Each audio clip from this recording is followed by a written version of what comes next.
మోకాళ్ల నొప్పులు, gas, gut health వంటి సర్వ రోగాలకు నివారణి అరుణ యోగా ఆముదం. నిజం విషయానికి వస్తే తెలుగులో మీరు అప్పుడు కనిపించి చాలా సంవత్సరాలు అయిపోయింది. తేజ గారు అంటే నాకు తెలిసినంత వరకు ఏ కో డైరెక్టర్ ఫోన్ చేయలేదు, ఏ అసోసియేటివ్ ఫోన్ చేయలేదు, ఏ మేనేజర్ ఫోన్ చేయలేదు. తేజ గారు మీకు డైరెక్ట్గా ఒక కాల్ చేశారు, పలానా రోల్ ఉంది చేస్తారా, చేస్తే మీ ఇష్టం బాగుంటుంది, లేకుంటే మీ ఇష్టం అని ఒక మాటతో ఒక ఫోన్ కాల్తో చేశారు. మీరు తర్వాత తేజ గారిని అడిగారా అసలు నేను ఎలా గుర్తొచ్చాను, నాకు ఎందుకు కాల్ చేసావని చెప్పి? ఆయన ఫోన్ చేశారు. ఆ టైం కూడా ఎట్లాంటిదంటే ఐ వాంటెడ్ టు వర్క్. మా అమ్మ పోయింది, ఓకే, ఒక వాయిడ్ వచ్చింది. అంటే నాన్న ముందే పోయారు, అమ్మ ఆ టైంలో పోయింది. పోయి ఒక 2 నెలలు అయింది. ఆ వాయిడ్ పోవట్లేదు నా మనసులోంచి. మా ఆయన కూడా అన్నాడు, నువ్వు బయటికి వెళ్ళు, just get out of here, do something అన్నాడు అనమాట. ఎందుకంటే నేను చాలా బాయిస్టర్స్, నేను ఎప్పుడు చాలా పాజిటివ్గా తిరిగే రకాన్ని. నన్ను అట్లా చూడడం ఎవరికి ఇష్టపడలేదు. సరే ఆ టైంలో ఈయన ఫోన్ వచ్చింది, నేను తేజ అన్న తప్పలేదు. ఐ సెడ్ ఓకే, డైరెక్టర్ నేను, సినిమాలు తీస్తుంటాను, నా కన్సర్న్ పేరు ఇది, ఇలా ఒక క్యారెక్టర్ ఉంది, చాలా మంచి క్యారెక్టర్, మీరు కథ వచ్చి వింటాను అంటే మీకు టికెట్ బుక్ చేస్తా ఉన్నారు. ఇవాళ చేయమంటే వాళ్ళు చేస్తా ఉన్నారు. అంటే ఇవాళ వద్దండి, రేపు కూడా వద్దు, ఎల్లుండి చేయండి. Okay, I need a little time to think. ఎల్లుండి చేయండి అన్నాను. ఆ పొద్దున్న టికెట్ బుక్ చేస్తాం, సాయంత్రం మీరు వెనక్కి వెళ్ళిపోవచ్చు అన్నారు. సరే అన్న. అప్పుడు మీరు అడగలేదా హీరో ఎవరు ఏందనేది ఫోన్లో కూడా? ఓకే, నేను ఎప్పుడు కూడా బహుశా దీని గురించి పట్టించుకోలేదు. వాట్ డూ దే ఆఫర్ మీ, అది నాకు ముఖ్యం. తిన్నగా వాళ్ళ ఆఫీస్కి వెళ్ళాం. ఆయన వెంటనే కలిశారు, మొత్తం అంతా చెప్పారు. ఆయన అన్నారు, ఈ క్యారెక్టర్ మేము చాలామందికి ఆఫర్ చేసామండి, వాళ్ళ ప్రాబ్లమ్స్ వాళ్ళు చేయలేదు. రేఖా గారు కూడా చేశారని నేను విన్నా. ఎంత నిజమో అబద్ధం మనకు తెలియదు. జయసుధ గారు చేశారని మాత్రం తెలుసు. ఆమందట కొంచెం ఫిజికల్, ఇంత ఫిజికల్ నేను చేయలేను అన్నట్ట. నేను ఆ ఫిజికల్ బట్ గురించి ఆలోచించలేదు, ఒక క్యారెక్టర్గా ఆలోచించాను అంతే. క్యారెక్టర్ ఆయన చెప్తా ఉంటే నాకు నచ్చింది. కొన్ని చోట్ల బహుశా ఆయన చెప్పింది నేను సరిగ్గా అర్థం చేసుకోలేదు కూడా. ఆ తర్వాత నేను షూటింగ్ చేస్తున్నప్పుడు అర్థమైంది, ఆయన చెప్పింది వేరు, నేను అర్థం చేసుకుంది వేరని. బట్ ఎనీవే ఇదంతా జరిగాక కూడా దీనిలో హీరో మహేష్ బాబు అని చెప్పారు. కృష్ణ గారి అబ్బాయిని, అది తెలుసు నాకు, అంతకంటే పెద్ద ఎక్కువ తెలియదు. ఆయన సినిమా, అబ్బాయి సినిమాలు చూడలేదు, చిన్నపిల్లాడికి ఏదో సినిమా చూశాను అంతే, అంతకంటే చూడలేదు నేను. సరే అట్లాగే అనుకున్నాం. మీకు ఎంత డబ్బు కావాలన్నారు? I said I have no idea. మళ్ళీ అదే సమస్య, మనకి ఎప్పుడు ఉండే సమస్య, no idea. They said will give you this much. Said okay.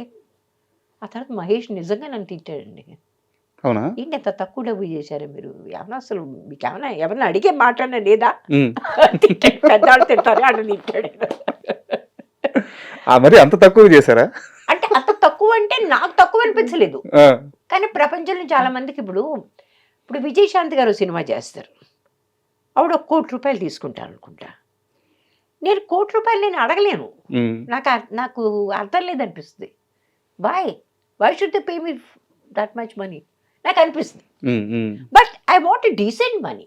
నేను ఇంత వచ్చి ఇంత టైం స్పెండ్ చేస్తున్నప్పుడు I want a decent amount of money, but not ఎగ్జాబిటెంట్.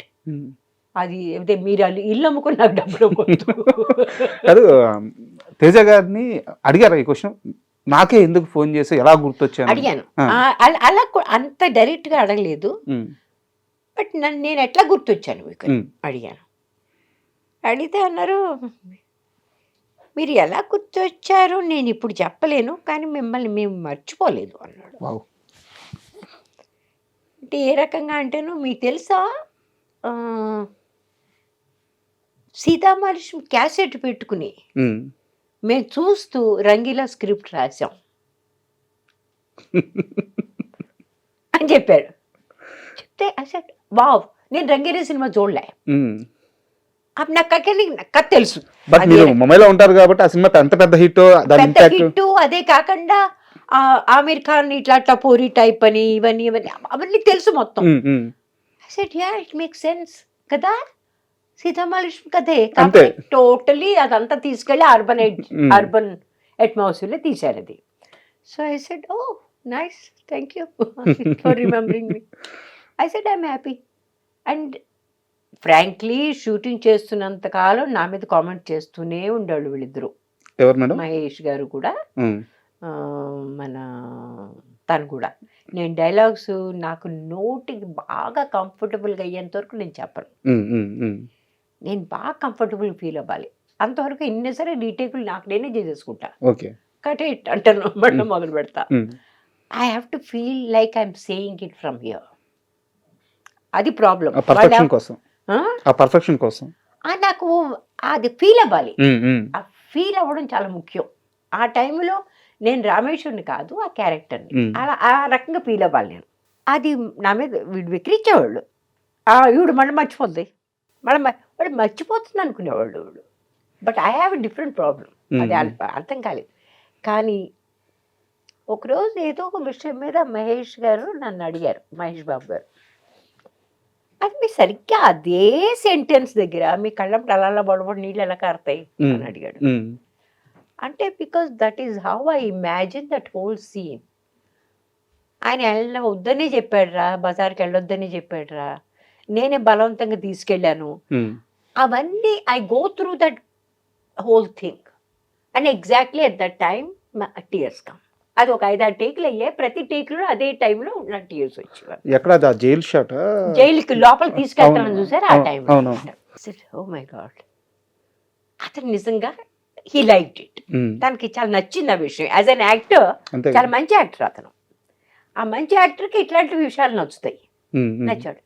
అట్లాగే నేను సినిమా పూర్తయ్యాక సినిమాల్లో కూడా చాలాసార్లు తేజ అనేవాడు, మీకు తెలుసా ఈ సినిమా అయ్యాక అసలు మీకు ఖాళీ ఉండదు, మిమ్మల్ని ప్రతి వాళ్ళు అడుగుతారు సినిమాలు చేయమని, మీరు చాలా పాపులర్ అయిపోతారు.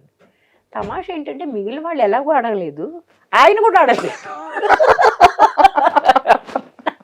సో అందరూ చెప్పేది అంత నిజం కాపోదు అప్పుడప్పుడు.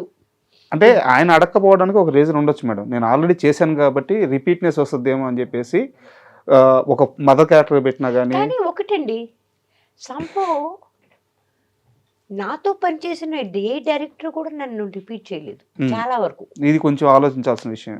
అది కదా, అది నా ప్రాబ్లం అయ్యి ఉంటుంది బహుశా. Except my first time director. First time director కాదు, 2-3. నిజం లాంటి పెద్ద సక్సెస్ తర్వాత అంత మంచి క్యారెక్టర్ చేసిన తర్వాత కూడా తెలుగులో ఎందుకు అవకాశాలు రాలేదు? తెలీదండి. ఎప్పుడన్నా మదన పడ్డారు, ఆలోచించారా? చాలా మంది నన్ను వచ్చేసారు, కాంటాక్ట్ చేశారు.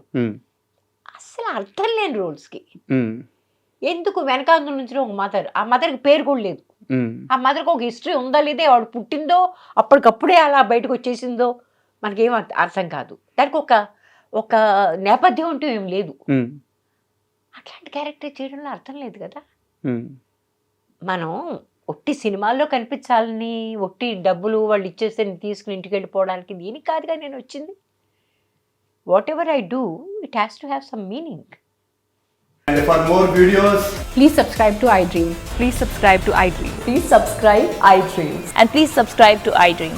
For more videos, subscribe to iDream. please like, share and subscribe to the channel. Congratulations, iDream.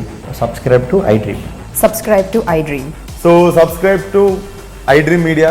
iDream ki iDream team andarki huge congratulations. Please subscribe iDream Media. Please subscribe to iDream. Subscribe iDream. Please subscribe to iDream. iDream అంటే నా కళల channel subscribe చేసుకున్న నోరు తిరుగుతలేదు, మీరైతే గంట గుర్తు కొట్టండి. For more such videos, please subscribe to iDream.